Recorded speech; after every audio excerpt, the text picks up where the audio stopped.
Hello everyone, welcome to crispy info. आज हम बात करेंगे सिटीजनशिप के बारे में, जो कि एक फेमस चैप्टर है, बहुत इंपॉर्टेंट चैप्टर है एम लक्ष्मीकांत का। इससे पहले हमने कवर कर रखा है आर्टिकल 1, 2, 3, 4। और जब भी हम सिटीजनशिप के बारे में बात करते हैं तो इंडियन कॉन्स्टिट्यूशन में आर्टिकल नंबर 5 to 11 जो है ये डील करता है सिटीजनशिप के बारे में। तो इसी सिलसिले को हम आगे बढ़ाएंगे। इससे पहले आपने अगर हमारे वीडियोस को नहीं देखे हैं तो आप जाके देख सकते हैं प्लेलिस्ट में। इंडियन पॉलिटी का एक प्लेलिस्ट बनाया हुआ है, उसमें आप बहुत सारे जो टॉपिक्स हैं एम लक्ष्मीकांत के बुक्स के कुछ चैप्टर्स हैं उसको समझाने की कोशिश की गई है। तो किसी भी कंट्री में दो तरह के लोग होते हैं, एक तो उसके सिटीजन्स होते हैं और दूसरे होते हैं एलियंस। तो हमारे देश में भी दो तरह के यहाँ पे लोग होते हैं। तो सिटीजन्स जिनको बहुत सारे राइट्स, बहुत सारे अधिकार जो है वो मिल रखा रहता है एज़ कम्पेयर टू एलियंस। तो aliens enjoy lesser rights than the friendly aliens, जैसे कि आर्टिकल 22 उनको नहीं मिलता है। ठीक है, आर्टिकल 22 बात करता है protection against arrest and detention. तो इस तरह के राइट्स जो हैं वो एलियंस को नहीं मिलता है। उसके बाद कुछ कुछ जो प्रिविलेजेस हैं वो एक्सक्लूसिवली इंडियन सिटीजन्स को मिल रखा है, उसके बारे में हम बात करेंगे। जैसे कि आर्टिकल 15, ठीक है। तो जब भी हम आर्टिकल 15 के बारे में बात करते हैं तो ये बताता है कि स्टेट जो है वो डिस्क्रिमिनेट नहीं करेगा किसी भी सिटीजन्स से on the ground of religion, race, caste, sex, place of birth etcetera.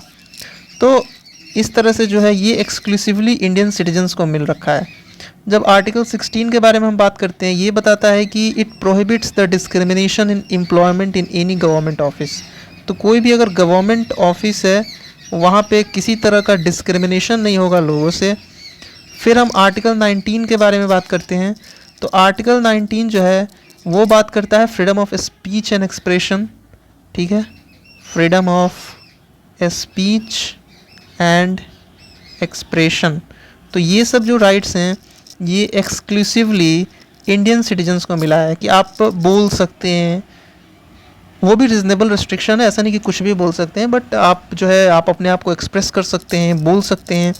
फिर आर्टिकल 29 जो है वो माइनॉरिटीज़, आर्टिकल 29 एंड 30 जो है वो माइनॉरिटीज़ राइट से रिलेटेड है कि जो इंटरेस्ट ऑफ माइनॉरिटीज़ हैं उसको ध्यान में रखा जाएगा, ठीक है। फिर राइट टू वोट, अगर आप इंडियन सिटीज़न हैं तो आपको वोट करने का अधिकार है, वोटिंग के राइट्स हैं। फिर आप जो है कंटेस्ट कर सकते हैं, parliamentary and state legislative assembly के मेंबर्स बन सकते हैं, इसके इलेक्शन कंटेस्ट कर सकते हैं, भाग ले सकते हैं। कुछ ऑफिसेज हैं जैसे प्रेसिडेंट, वाइस प्रेसिडेंट, जज, सुप्रीम कोर्ट जज, हाई कोर्ट जज, governor, attorney general, advocate general. तो ये सब ऑफिसेज आपको मिल सकते हैं अगर आप इंडियन सिटीजन्स हैं तब। आगे बढ़ेंगे, देखेंगे कंसेप्ट ऑफ नेचुरलाइज्ड सिटीज़न। तो ये कैसा कंसेप्ट है? तो जैसे कि यूएस में अगर हम देखें तो यूएस में जो नेचुरलाइज्ड सिटीजन्स हैं उनको यहाँ पे अधिकार नहीं है कि वो प्रेसिडेंट बन सकते हैं, राइट। लेकिन इंडिया में अगर कोई नेचुरलाइज सिटीज़न है तो वो जो है वो यहाँ पे बन सकते हैं प्रेसिडेंट। तो बेसिकली नेचुरलाइज सिटीजन्स होते क्या हैं? तो a naturalize citizen of a particular country is someone who has legally become a citizen of that country. मतलब या वो वहाँ पे बॉर्न नहीं हुआ है, suppose a person is not born in India but has acquired the citizenship through naturalization, okay, like legally उन्होंने अपने आप को ढाला, उस कंडीशंस को फुलफ़िल किया और फिर इंडियन सिटीजनशिप उसको मिल गया, तो उसको हम नेचुरलाइज सिटीज़न बोलते हैं। तो इंडियन प्रेसिडेंट जो हैं वो नेचुरलाइज्ड बन सकते हैं, लेकिन यूएस में प्रेसिडेंट जो है वो उनको वहाँ पे जन्म लेना पड़ेगा यूएस में, तभी वो बन पाएंगे।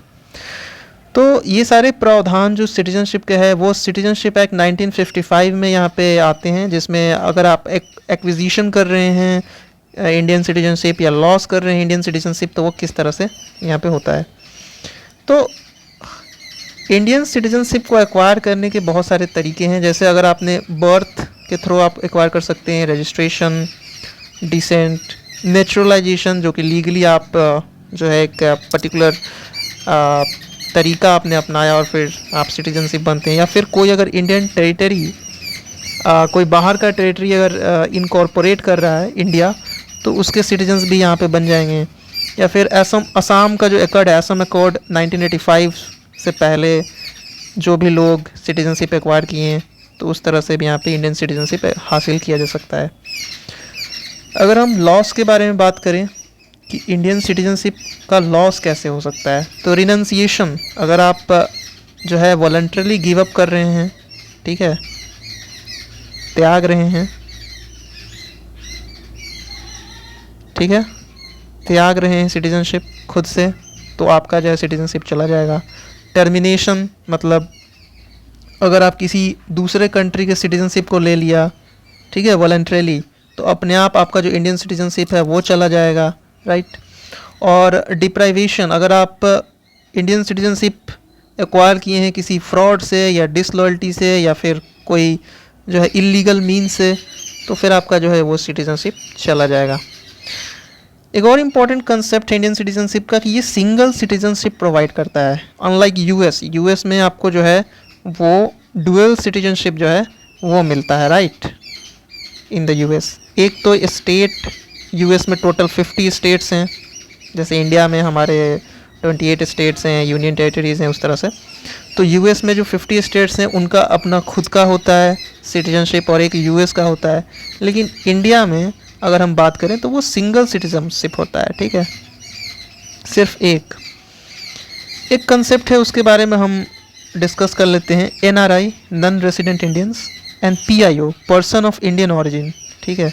तो एनआरआई कौन होते हैं? तो they are ordinarily residing outside India, India से बाहर रह रहे हैं लेकिन उनके पास इंडियन पासपोर्ट है, तो उन लोगों को हम एनआरआई बोलेंगे, ठीक है। PIO, person of Indian origin, तो वैसे लोग जिनके जो पूर्वज हैं, एंसेस्टर्स हैं, जो कि इंडियन सिटीजन्स थे, ठीक है, लेकिन अभी जो है वो लोग, मतलब उनके पूर्वज तो हैं इंडियन सिटीजन, लेकिन अभी जो है वो किसी दूसरे कंट्री के सिटीजनशिप ले रखे हैं, उनको हम बोलते हैं PIO, person of Indian origin. अब हम बात करेंगे आर्टिकल 5 से लेके आर्टिकल 11 तक इन टोटल, एक समराइज वे में, क्योंकि अगर हम डिटेल में जाएंगे तो ये काफ़ी बड़ा हो जाएगा वीडियो, सो एक समराइज वे में इसको हम देख लेते हैं। आर्टिकल 5 जो है वो बात करता है citizenship before the commencement of the constitution. तो वैसी सिटीजनशिप जहाँ पे हमने जो है कॉन्स्टिट्यूशन बनने से पहले अगर किसी ने एक्वायर कर लिया तो उसको जो है इंडियन सिटीजनशिप मिल जाएगा। आर्टिकल 6 में हम बात करते हैं कि वैसे लोग जो कि इंडिया में माइग्रेट हो गए पाकिस्तान से, उनको सिटीजनशिप बोला जाएगा। कट ऑफ डेट है सबका डिटरमाइन किया गया है। उसके बाद आर्टिकल 7 में हम बेसिकली बात करते हैं कि वैसे लोग जो कि पाकिस्तान चले गए इंडिया से, ठीक है, लेकिन फिर जो है वापस आ गए इंडिया में फिर से, तो वो हो जाएंगे आर्टिकल 7, ठीक है। तो आर्टिकल 8 में देखा जाए तो जो पर्सन ऑफ इंडियन ऑरिजिन है वो अगर बाहर रह रहा है इंडिया से, बट उसके कोई भी उसके जो एंसेस्टर्स हैं उन्होंने अगर इंडियन सिटीजनशिप हासिल कर रखा है तो उनको भी दिया जा सकता है। आर्टिकल 9 बात करता है कि अगर आपने किसी दूसरे देश का सिटीजनशिप एक्वायर कर लिया तो आपका जो इंडियन सिटीजनशिप है वो चला जाएगा, ठीक। आर्टिकल 10 बात करता है कि इंडियन सिटीजनशिप का कंटिन्यूएशन, ठीक है, वो होगा according to the provision of the law made by the parliament. Parliament in future अगर किसी तरह का लॉ जो है उसमें चेंजेस करता है या फिर उसमें जो भी करता है, तो उस प्रोविज़न के हिसाब से जो इंडियन सिटीजनशिप का जो कंसेप्ट है वो कंटिन्यू रहेगा। एंड आर्टिकल 11 वो बात करता है कि parliament to regulate the right of citizenship by law.